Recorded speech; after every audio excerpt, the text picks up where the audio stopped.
Newcastle United versus Liverpool predicted lineup.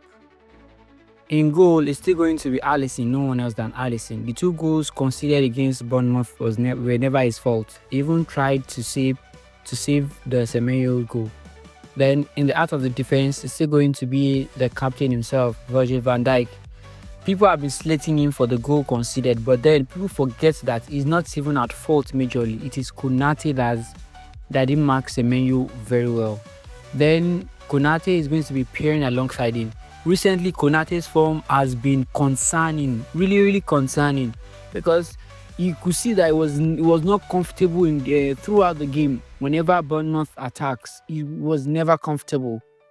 On the right wing, that is where Liverpool have the biggest problem now this weekend. Jeremy Frimpong is injured.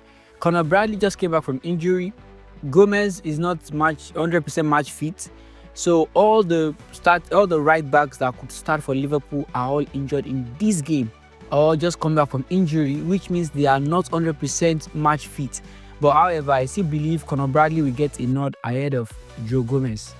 In the left back, it's still going to be Kerkez. I just hope that his enthusiasm will not lead him to get red card in this game, because he's too enthusiastic in his challenges.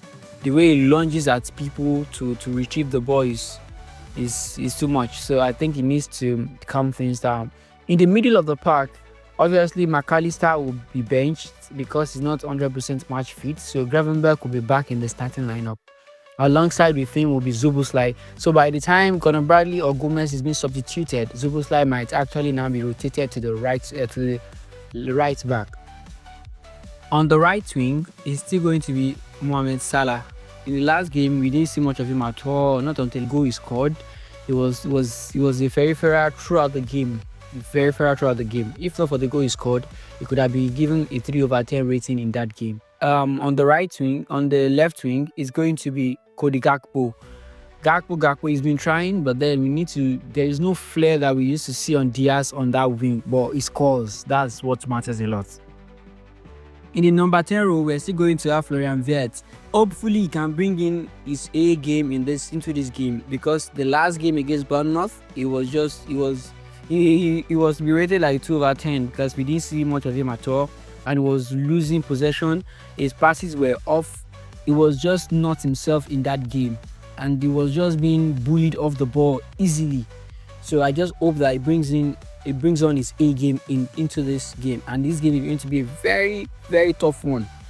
In the striking role, it's still going to be no one else than Ugo Ekitike. We saw what this guy has been doing for Liverpool since the time he started against Crystal Palace up to the last game. This guy, let's see what he can do. I believe that he's going to get another goal against Newcastle United, because he's very, very intelligent. He knows how to position himself. So that will be my predicted starting lineup. And the formation is still going to be a 4-2-3-1, where Florian Wirtz will be the supporting striker behind Hugo Ekitike. My biggest challenge is just the fact that the Liverpool defense line is very porous, is not as strong as it used to be. Harvey Barnes will always be a problem for Liverpool, although for the fact that Isak will not be playing against Liverpool is a sigh of relief, because he's one of our biggest problems whenever Liverpool is facing Newcastle United, because now each time they bring the ball forward, they don't really have a center forward to finish off. That is the only advantage it might hold over them in this game. And given the fact that Newcastle United have Guimaraes and Joelinton, those two rough players, those two they are too rough. They'll be willing to kick anything in the middle of the park. In fact, 3 of them plus Tonali, those guys, they can rupture anybody's leg. Those 3 guys.